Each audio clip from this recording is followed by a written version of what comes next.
Those of you who come to the United States and and you send money back to your family, please set up funds for them to go to school and college, because this would not be a a huge problem as it is. Now, some of you are going to write me, inbox me and say, "What politics with Laura? You don't know what you're talking about." No, yes, I do. I know what I'm talking about. If you employ or even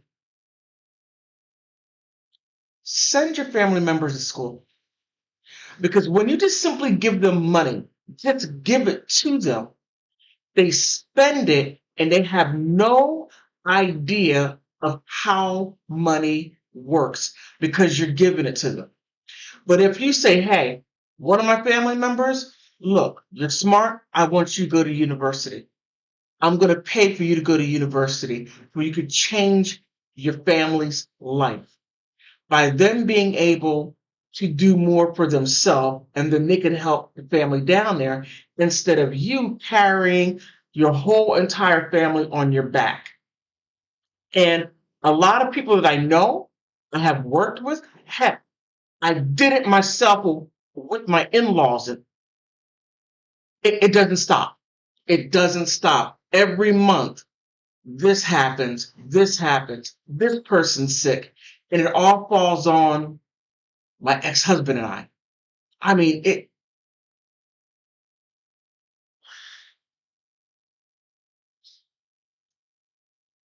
if you look at what's going on at the border, we didn't talk about the border. No, we need to talk about the border, and we need to really look at it for what it is.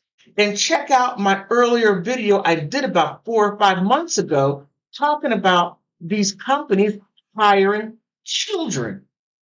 Yes, they're laxing the laws to have illegal immigrant children working. They're either working for these companies or they're being exploited in other ways, and some simply perish. Now, I sat through the whole entire meeting, the subcommittee, and I'm not going to get into all that because it's very long. I'm just going to pick out the very important parts. I didn't mean to talk that long. Inauguration Day, our border was secure. The Remain in Mexico policy had slowed illegal immigration to a trickle. Court-ordered deportations were being enforced, and the border wall was nearing completion. By the afternoon of that day, Joe Biden had reversed these policies, producing the largest illegal mass migration in history. In the last 27 months, they've deliberately admitted 2 million illegal aliens into our country, a population larger than the state of Nebraska. And while the Border Patrol was overwhelmed, another 1.5 million known gotaways have entered as well. That is an additional illegal population larger than the entire state of Hawaii. The Trump policy slowed encounters of unaccompanied children to 33,000, the lowest level in 8 years.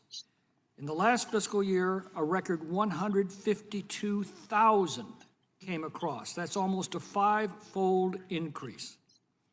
Biden had exactly the same tools available to him as Trump, so it should be obvious that this is a deliberate policy that ignores not only the welfare of Americans, but that of the migrant children as well.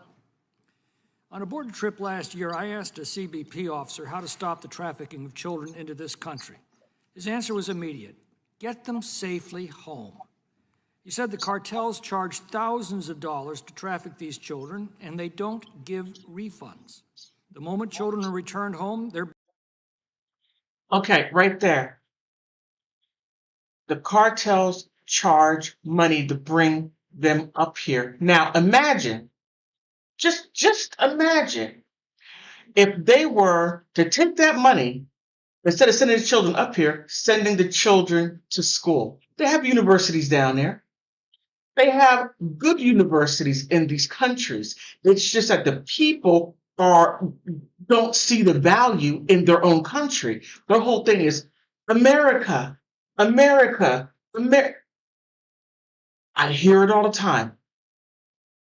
And I talk to people all the time that just freshly come here from other countries, like you have heard me say before.